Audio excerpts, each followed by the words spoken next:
이 우주는 우리가 상상할 수 없을 정도로 거대합니다. 우리가 관측 가능한 우주만 해도 수천억 개가 넘는 은하들이 있고, 이 은하 하나에는 또 수천억 개의 별들, 행성들이 있습니다. 이 드넓은 우주에서 우리 지구는 먼지보다도 작은 존재죠. 그런데 이렇게나 거대한 우주에서 오직 지구에만 생명체가 있는 걸까요? 이 드넓은 우주에서 우리 인류만이 지성을 가진 단 하나의 특별한 종족일까요?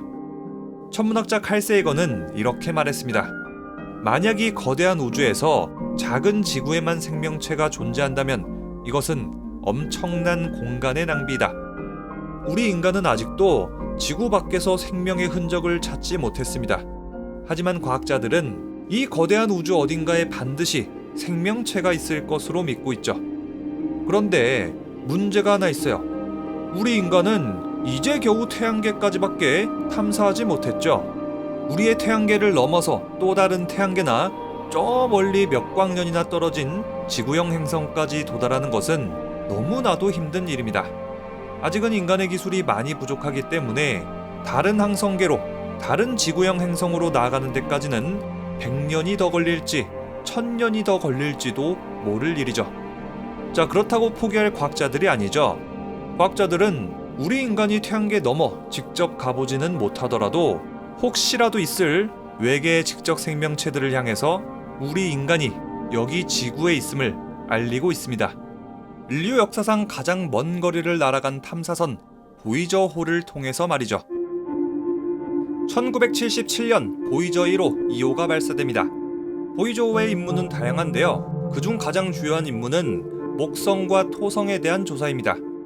이 임무를 마친 보이저호는 계속해서 태양계 외부로 나아가서 보이저 성간 임무를 수행하게 되어 있었죠. 보이저호는 발사된 지 35년 만에 2012년 태양계의 경계선인 태양권 계면을 넘어서 성간 우주로 들어섭니다. 그러니까 쉽게 말하자면은 보이저호는 우리 태양계를 완전히 벗어나서 거의 아무것도 존재하지 않는 우주의 심연까지 나아갔다는 겁니다. 자, 여기서 가장 가까운 별은 빛의 속도로 4년을 넘게 가야 겨우 나오는 프록시마 센타우리입니다.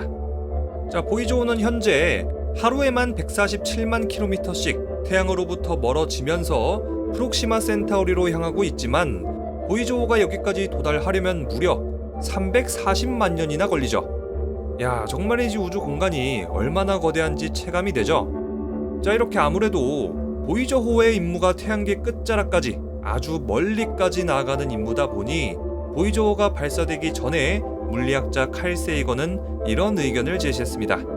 야, 보이저호가 저 멀리까지 언젠가는 태양계 바깥까지 나갈 거잖아.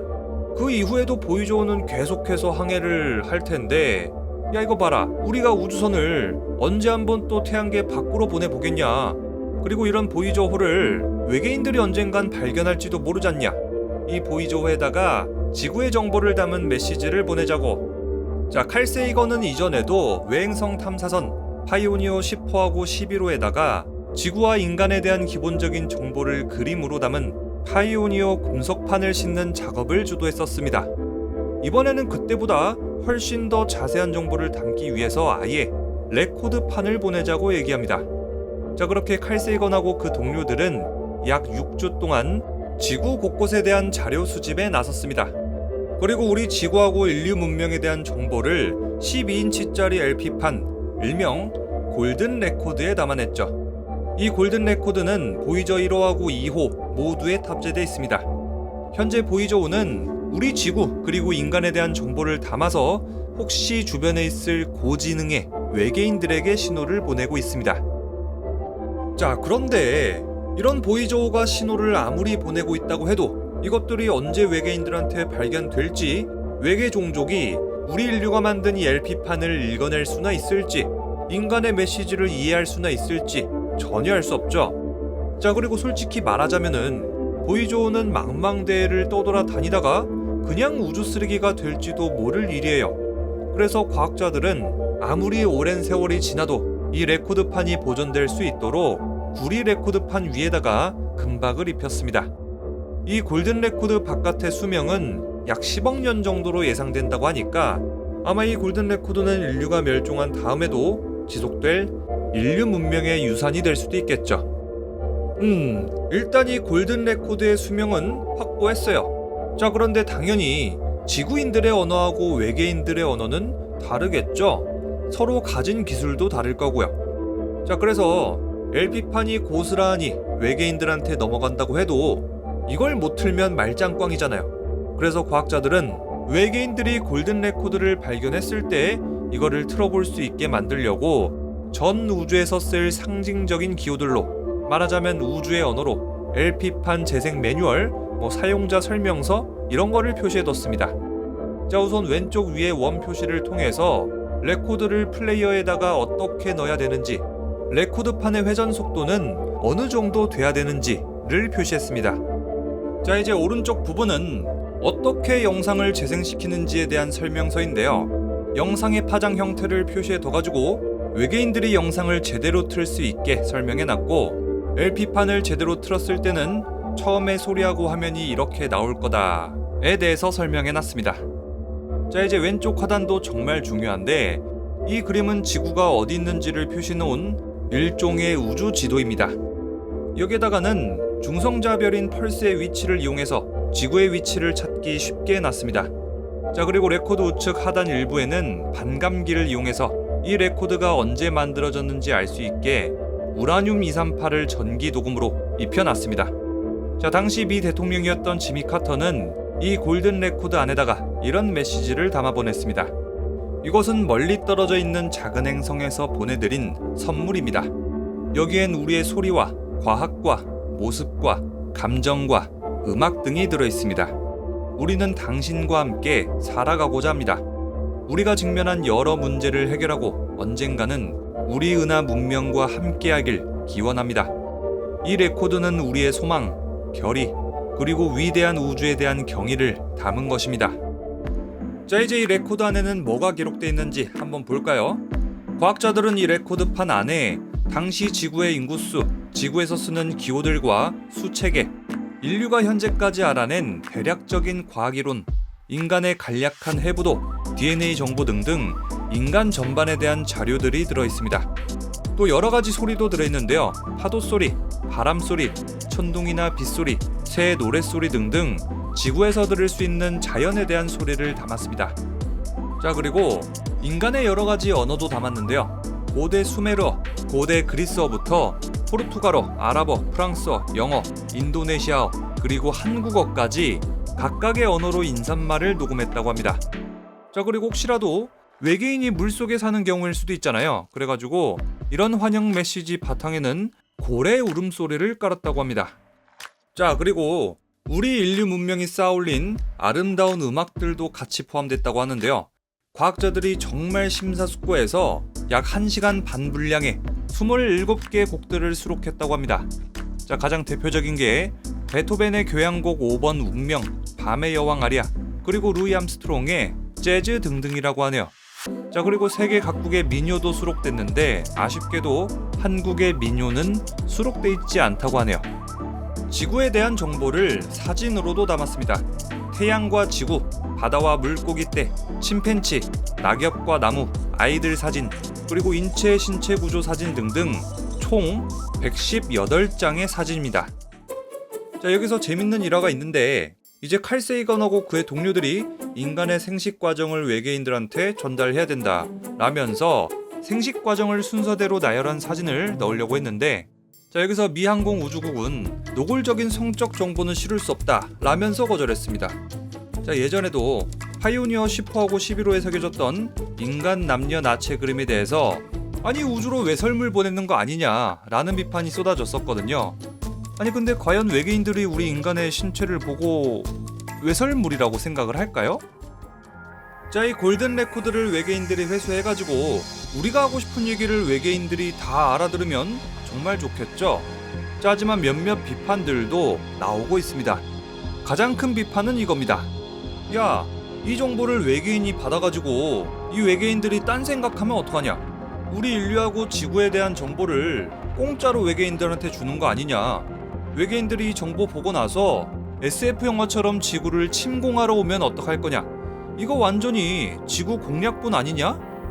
실제로 스티븐 호킹 박사도 살아생전에 이렇게 말한 적이 있죠. 우리 인류가 외계인을 조우하게 된다면은 대단히 큰 위험에 빠질 것이다. 자, 이런 비판에 대해서 칼 세이건은 이렇게 대답했습니다. 정말 전쟁을 즐기고 호전적인 외계 문명이라면은 이미 지들끼리 치고 받고 싸워서 멸망했을 가능성이 높다.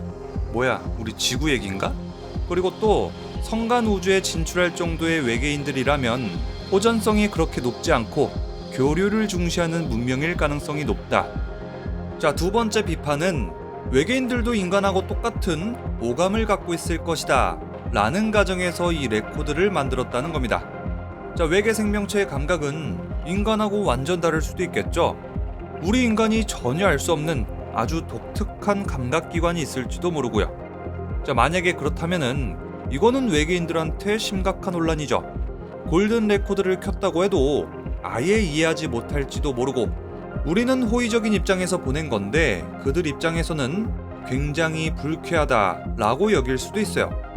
자, 그래서 리웰슨 얀센 언어학 교수는 이렇게 얘기했습니다. 골든 레코드는 인간이 자신을 어떻게 보고 싶어 하는지를 보여주는 아름다운 예술품일 뿐이다. 또 이런 한계점도 있습니다. 레코드 속의 사진하고 소리를 일치시켜서 볼 수 없어요. 사진하고 소리가 따로 놀기 때문에 물고기 사진이 나오는 동안 호랑이 소리가 나올 수도 있다는 얘기죠. 자, 이렇게 되면 외계인들은 지구의 물고기들은 어흥 하면서 소리를 내는구나 하면서 잘못 이해할 수도 있겠죠. 자, 다음으로는 음악에 대한 비판이에요.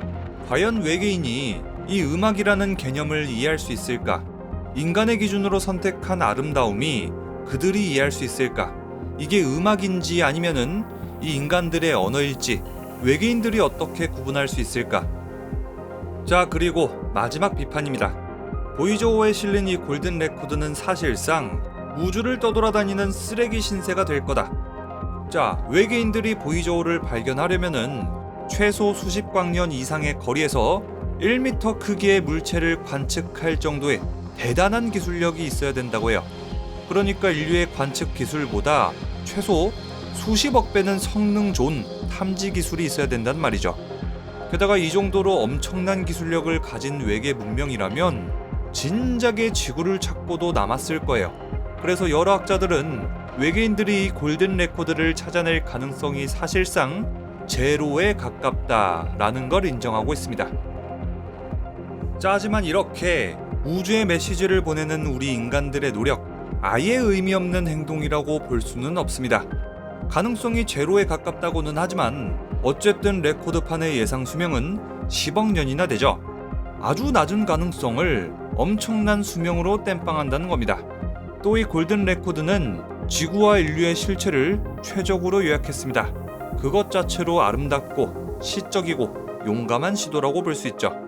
또 끝없는 우주를 향한 인류의 꿈, 언젠가는 만나게 될 외계 생명체와의 평화적인 교류 정신도 담아냈습니다. 자, 여러분들이 외계인들한테 메시지를 보낼 수 있다면 어떤 메시지를 보내고 싶은가요? 댓글로 의견 많이 남겨주시고요. 자, 여러분들도 모두 눈치채셨겠지만 오늘의 영화 리뷰는 가오갤 1편 리뷰였습니다. 가무라가 지구인의 음악을 듣는 장면이 참 인상 깊었죠? 그럼 지금까지 저는 리뷰영이었습니다.